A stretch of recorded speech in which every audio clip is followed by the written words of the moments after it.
I'm writing this down upon my psychiatrist's advice. She wants me to write as if I'm telling my story to a friend. Perhaps she's right. Maybe I do just need to let it all out. And what better way to do it than on a computer, away from prying eyes? After a week of nearly sleepless nights, I'm willing to try anything. She says it's a relapse of my post-traumatic stress disorder. She diagnosed me with PTSD 8 years ago, after the event I'm about to speak of. My shrink tried every trick in the book to get me to tell her what had happened, and I repeatedly refused. She said it was critical to my recovery, that she couldn't help me if I didn't open up. Too bad. I'd rather go on with the stress and insomnia than not go on at all. She continued to work with me even through the lack of cooperation. Dozens of hypnotherapy sessions, prescribed acupuncture,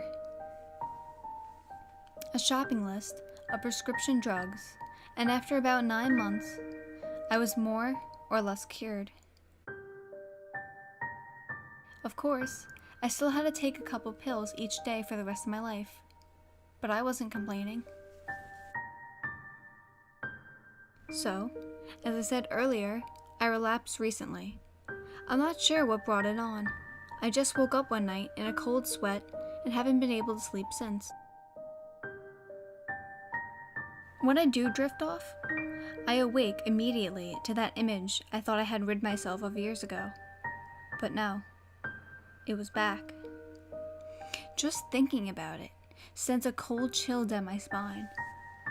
I can't believe I'm actually doing this after all these years of keeping it pent up inside me. But I have to try something. Plus, I think my doc really knows what she's talking about. I mean, she cured me once, so why not twice? So, here is a story of what gave me this dreaded disorder.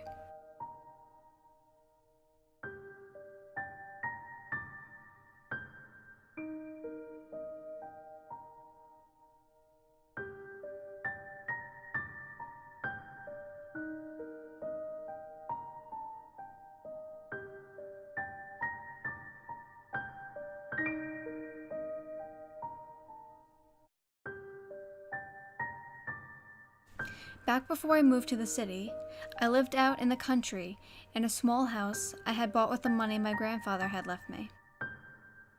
It was a one-story ranch style. The previous owner had built it himself about 20 years prior. I loved this little house. It was so cozy and made me feel safe. It wasn't too terribly secluded, but the next closest house was more than a mile up the road. Behind the house was endless woods. Tall, powerful oaks provided a peaceful barrier between me and the outside world. I loved to walk among them, sometimes for hours at a time. I would walk miles deep into them, always carrying a small can of pink spray paint so I could find my way back. One morning, I decided to start out early and see how far I can get back before feeling the need to turn back. I packed a couple sandwiches and a few bottles of water in my backpack and headed out.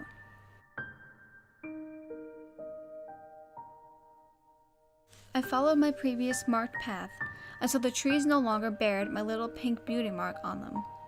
I decided to go straight up the hill instead of around. I had no idea how long it would take me to get around it, and I wanted to get as deep into the woods as possible. As I climbed, I noticed the sweat had begun to flow. I could feel the heat flushing to my cheeks. This was still better than walking possibly miles the long way. As I reached the top of the tall hill, I turned to look back the way I had came.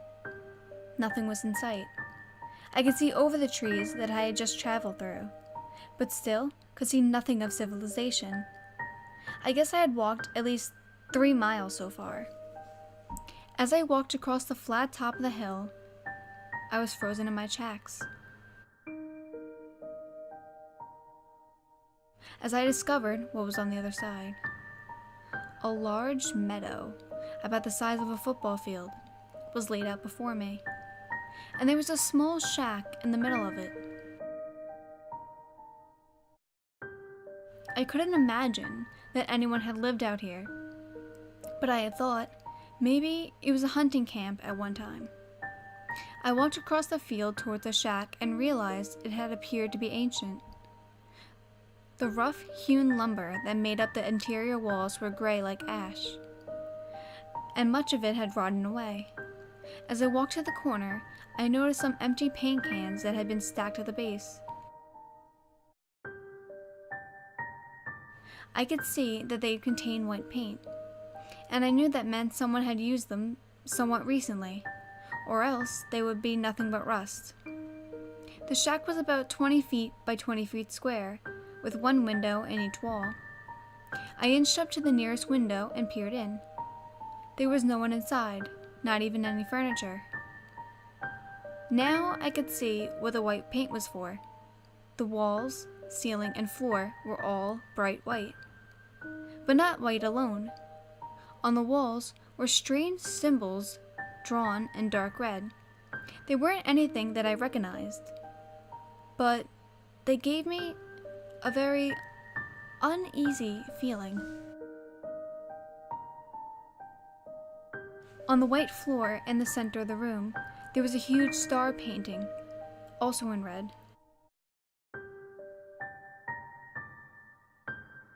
And from the ceiling hung dozens of tiny stick figures. I couldn't really make them out, but they did seem to appear to be in the shape of stick people, made of twigs and straw. My heart was racing. Whatever this was, I didn't like it. And it was in my own backyard. I was furious, but also curious. I decided to walk back into the woods a ways and eat a sandwich while I waited to see if the owner might return. I had no intentions of confronting them, but I had to know if someone was staying here or just using this place for some sort of shrine. I ate my sandwich, then I ate the other one. Hours had passed, and no one had come. The sun was beginning to set. I thought about leaving, but I had packed a flashlight in case I didn't make it back before dark. My curiosity won out. I had to know. I told myself I'd wait another hour, and if nothing showed, I would leave.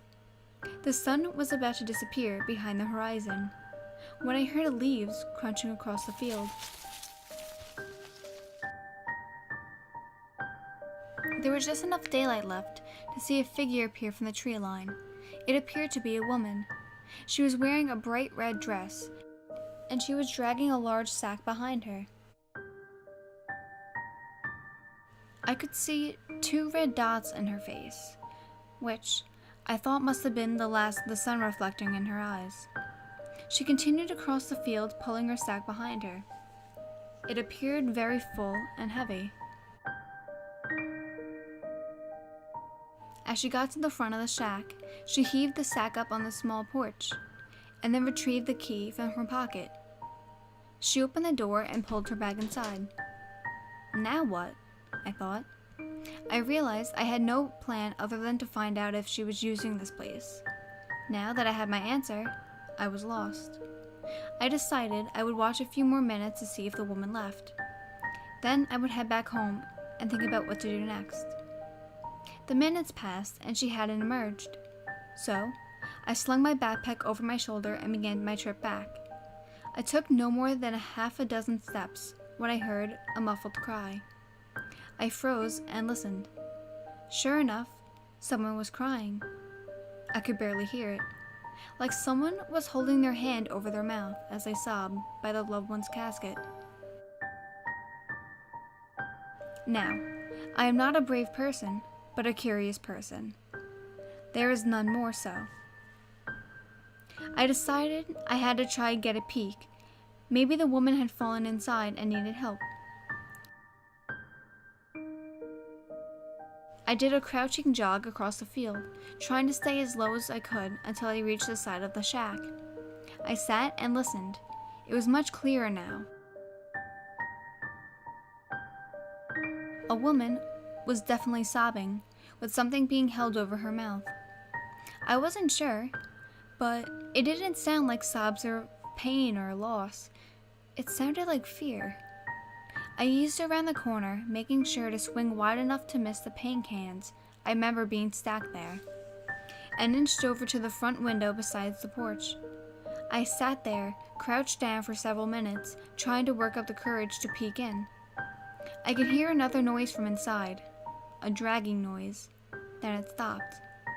But the sobbing grew louder. I had to look. As I eased my eye up to the corner of the window, I could see the back of the woman in red. She was no more than 3 feet from the window, but luckily facing away. Her hair pulled back in a tight bun that looked like something a bird might lay eggs in.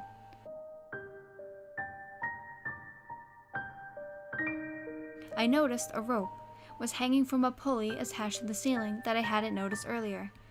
It appeared she was doing something with whatever was hanging from the rope. I continued to hear the crying, but it was getting much weaker now.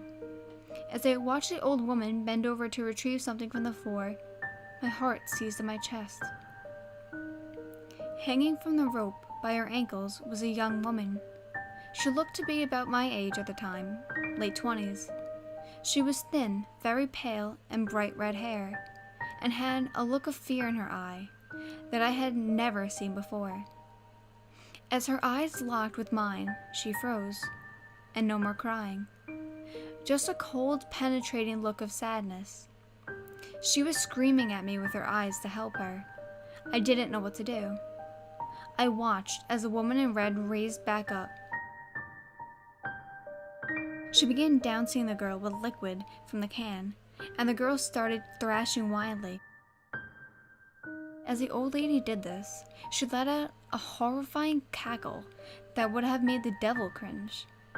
I panicked and turned to run, and as I did so, I heard a loud rush of sound from inside and saw a bright flash of orange in my periphery. No, she couldn't have, I thought. After no more than 3 quick steps, I stumbled into the paint cans and came crashing down with an awful thud. I felt like my heart was going to explode as I noticed the screeching laughter from the interior had stopped, and I heard the door slam open. I didn't bother to look back. I just jumped to my feet and started running for the woods. As I neared the edge of the woods, I noticed 2 red orbs glowing between the oaks. I froze in my tracks as she glided out of the cover. She looked ancient. Her skin looked like it was made out of tree bark. I just stood and trembled as her glowing red eyes closed the gap between us. The last few feet she finished in a sudden rush, freezing no more than an inch from my face, her fiery eyes glaring into mine. I felt my bladder let loose as urine soaked down my pants leg. I could feel the smell of her hot, rancid breath flowing over my face. I looked down and noticed the eyes weren't the worst. Her mouth was twisted into an impossible maniacal grin. It was cartoonish in nature. It appeared to stretch all over back to her ears. Even worse, her teeth weren't human teeth. If they had ever been before, they were now filed down to fangs. I felt sure that my heart would stop any second now. As I stood lifeless in front of this evil being, she raised her hand up to my chin. She extended one crooked finger and began to press it into my flesh, lifting me up onto my toes. As she continued pressing, her nail dug in, and I felt the blood rushing down my neck. Then, my feet left the ground. I was now helpless, as she dangled me at arm's length like a lifeless puppet. She began to speak. Her voice was so shrill and raspy, my ears could hardly withstand it. She hissed these words that changed my life forever. You have seen what should not have been seen, not because it is wrong, but because you cannot possibly comprehend. I will allow you to live in one condition. You must never speak of what you've seen here tonight. You will take this to your grave, and if you don't, I will come for you, and your suffering will make what you have just witnessed seem pleasurable. Your pain will never cease. You will be my pet for all eternity.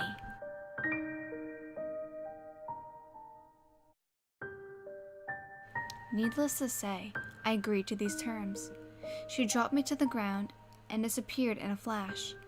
I pressed my hand under my chin to slow the bleeding, and then turned to see the shack go up in flames. I knew there was nothing I could do to help the poor girl inside now. She was gone, used up for whatever ritual this evil creature had just performed. The wound under my chin seemed to have almost stopped bleeding. So, I returned to the woods to find my backpack, retrieve my flashlight, and head home.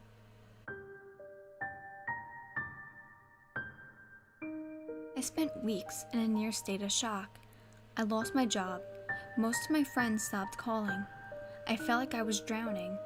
I had just witnessed the most disturbing thing humanly possible, and I could tell no one. I couldn't sleep. My appetite was non-existent. Every time I closed my eyes, I either saw the girl hanging from the rope, engulfed in a blaze, or I saw the glowing red eyes and the sickening grin of a woman in red. I sold the house and moved into a small apartment in the city nearby. The move didn't help anything.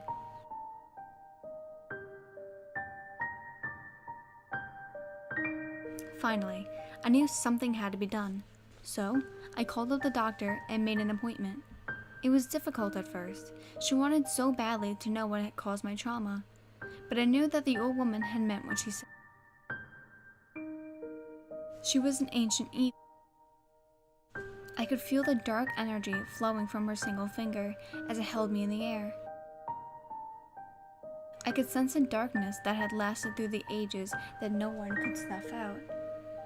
I would never speak of what I saw that night, and that's why I'm even skeptical about typing this out. The doc said I had to get it off my chest, and if I wasn't willing to talk about it, this was the only way. There was just a knock on the door. It almost gave me a heart attack. When I went to look through the peephole, I couldn't see anything but red.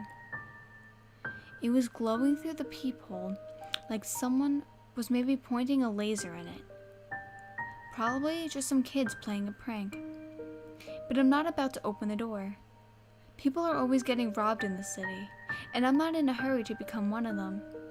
Plus, I'm more than a little unnerved by writing this. Anyway, so the doc thinks that after a few weeks of hypnotherapy and after writing out the story, I should be good as new. I'm not sure if I believe I'll ever be good as. There was just another knock. It wasn't the front door this time. It was my bedroom door.